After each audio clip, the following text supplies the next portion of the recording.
Vamos a ver el contenido de la caja del termostato Oscar WRF. Manual de instalaciones de uso y manejo, el receptor que colocaremos cerca de la caldera,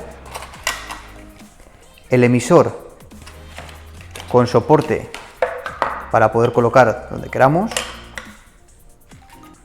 dos juegos de pilas para emisor y receptor y los tornillos de anclaje a pared tanto del emisor como del receptor.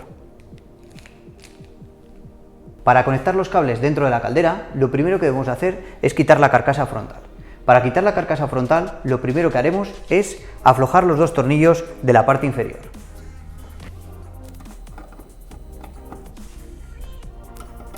No es necesario quitarles del todo, simplemente aflojarlos. Una vez flojos, lo que haremos es abatir la carcasa hacia adelante y subirla hacia arriba. El siguiente paso es bajar la pantalla central. Para bajar la pantalla central disponemos de un tornillo en el medio que también aflojaremos.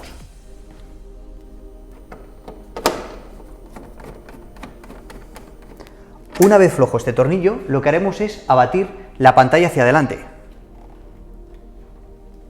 Y ya podemos proceder a la conexión del termostato. Una vez abatida la carcasa, lo que haremos es deslizar la tapa que la protege. Simplemente con las manos deslizamos hacia atrás y levantamos hacia arriba. Lo que nos encontraremos dentro es una regleta de varias conexiones, pero nosotros simplemente utilizaremos la que viene el puente blanco, que es donde se conecta el termostato o cronotermostato. Aflojamos con el destornillador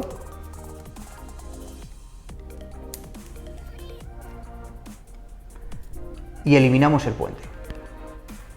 En la misma conexión lo que haremos es conectar los dos cables.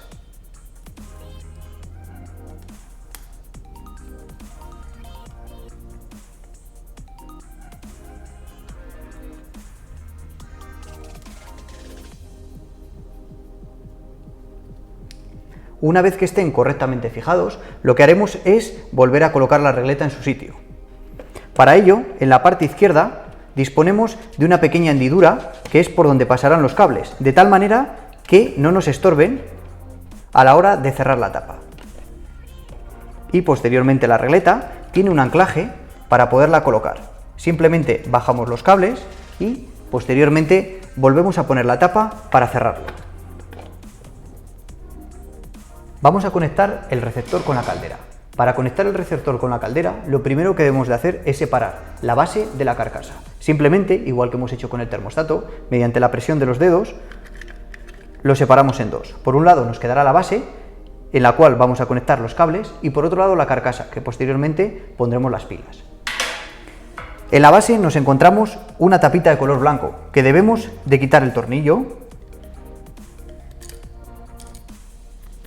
Una vez flojo el tornillo, lo que debemos de hacer es quitar la tapa, y una vez quitado la tapa, lo que haremos es conectar los dos cables a la regleta verde. Vemos que tenemos dos pasos, uno por la parte inferior y otro por la parte superior para pasar los cables. Y simplemente introducir el cable, apretar de manera firme.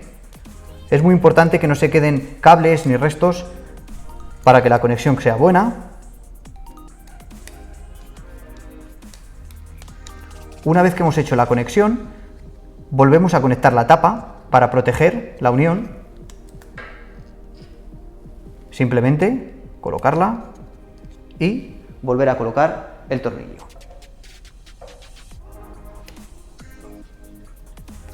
Una vez que lo tenemos conectado, el siguiente paso será, nos vamos a centrar en la carcasa. La carcasa, debemos de colocar las pilas. Para la posición de las pilas, vemos que tiene un dibujito en la parte inferior que seguiremos. Una vez conectadas, vemos que se nos ilumina un pequeño LED de color rojo. Significa que ya ha recibido alimentación. El siguiente paso será colocar la carcasa sobre la base. Para ello debemos de fijarnos en esta unión de 4 jack que debemos de insertar con esta otra unión. Para ello vemos que quedan en la parte inferior, superior, colocamos y presionamos. Una vez presionado, ya tenemos conectado lo que es el receptor con la propia caldera. Para fijarlo tenemos varias opciones. O bien podemos taladrar la pared y dejarlo fijo a la pared, podemos colocar cinta adhesiva y colocarlo en una carcasa, o podemos ocultarlo dentro de la caldera. En este caso nosotros lo que haremos es colocarlo en un lateral de la caldera. Una vez que tenemos conectado el receptor y el emisor, que es inalámbrico, debemos de verificar que la conexión es correcta. ¿Cómo verificarlo? Fijándonos en el simbolito de la antena que está en la parte inferior. Si este símbolo es fijo, que no parpadea, significa que la conexión es correcta. Si el símbolo parpadea, al cabo del tiempo nos saldrá un error, el E94 o el E91, que es una falta de comunicación. En ese caso debemos de verificar la batería, en este caso las pilas del termostato, porque la conexión del receptor es mediante cable. Una vez revisadas las pilas y si vemos que el problema persiste, podemos hacer un reset de la conexión. Para hacer ese reset, ¿qué debemos de hacer? Simplemente con los dos dedos apretar las teclas inferior y superior. Vemos que en la pantalla nos aparece la palabra RE, y al aparecer la palabra RE hemos hecho un reset de la conexión. Posteriormente nos aseguraremos de que el simbolito de la antena quede fijo, y con ello ya tendremos nuestra conexión finalizada.